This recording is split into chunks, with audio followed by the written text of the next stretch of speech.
Bonjour à tous et bienvenue dans cette nouvelle capsule où nous allons établir le schéma de Lewis d'un ion. Petit rappel sur les ions. Un anion est un atome qui a gagné un ou plusieurs électrons. Il possède une charge négative. C'est le cas de l'ion de gauche qui est l'ion hydroxyde de formule HO-. Un cation est un atome qui a perdu un ou plusieurs électrons. Il possède une charge positive. C'est le cas de l'ion oxonium de formule brute H3O+. Comment, à partir de la formule brute, peut-on établir le schéma de Lewis des ions? Nous allons reprendre la méthode en 4 étapes que nous avons explicitées pour les molécules, en étant vigilants dans la première étape au gain d'électrons s'il s'agit d'un anion, ou à la perte d'électrons s'il s'agit d'un cation dans le dénombrement des électrons et donc des doublets de valence.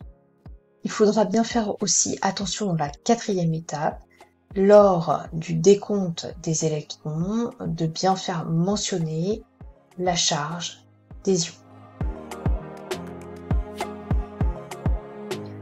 Commençons par illustrer la méthode sur l'ion hydroxyde de formule HO-.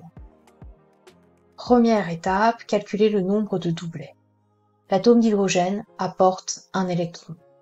L'atome d'oxygène apporte 6 électrons. Attention à la charge. En effet, il s'agit d'un anion. Il a donc un électron en plus. Nous avons donc un total pour cet édifice chimique de 8 électrons, soit 4 doublets. Deuxième étape, elle est ici inutile, vous avez 2 atomes, il n'y aura bien sûr pas à trouver l'atome central. Troisième étape, on répartit les doublets en commençant toujours par les doublets entre les atomes, puis on répartit les doublets restants sur les atomes différents de l'atome d'hydrogène, donc ici l'atome d'oxygène. Quatrième étape, on doit vérifier la stabilité de l'édifice. Vérifier qu'il y a 4 doublets et que l'atome d'oxygène est entouré de 4 doublets. Ce qui est bien évidemment ici le cas. Attention à la charge. On doit compter le nombre d'électrons autour de chaque atome. L'atome d'hydrogène a un électron. Il ne porte pas de charge. L'atome d'oxygène a, quant à lui, 6 et 1, 7 électrons. Il a un électron de plus que les 6 électrons de valence. Il porte une charge négative. Voici le schéma de Lewis de l'ion hydroxyde.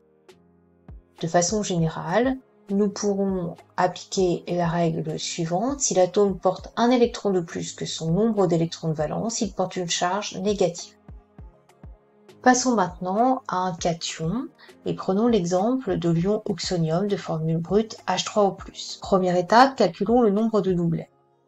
L'atome d'hydrogène apporte un électron. Comme il y a 3 atomes d'hydrogène, nous aurons donc pour l'édifice 3 électrons.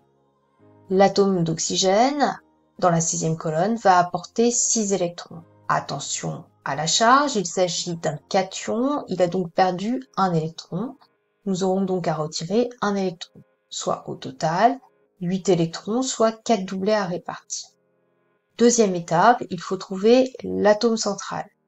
L'atome d'hydrogène étant toujours à l'extérieur, l'atome d'oxygène va s'entourer des 3 atomes d'hydrogène. Troisième étape, il faut répartir les doublets en commençant par les doublets entre les atomes, puis répartir sur l'atome d'oxygène puisque c'est le seul qui n'est pas un atome d'hydrogène, les autres doublets. On vérifie la stabilité de l'édifice, c'est-à-dire que l'édifice possède 4 doublets, que l'atome d'oxygène est entouré de 4 doublets. Ces deux conditions sont vérifiées. Attention à la charge à placer. Pour cela, on doit compter le nombre d'électrons autour de chaque atome. Chaque atome d'hydrogène possède un électron.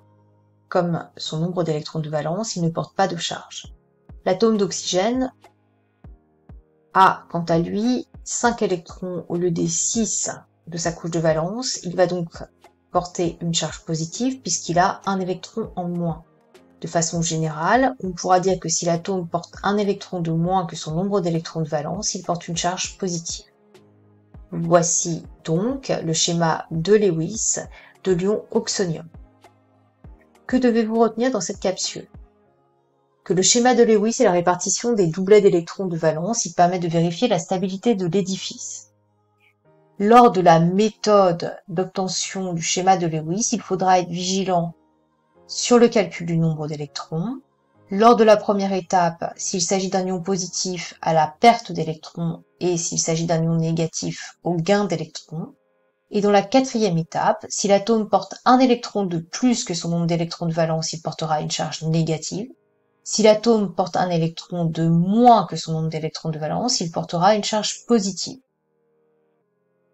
Vous êtes maintenant prêt à interpréter ou établir le schéma de Lewis d'un ion. À bientôt pour une prochaine capsule.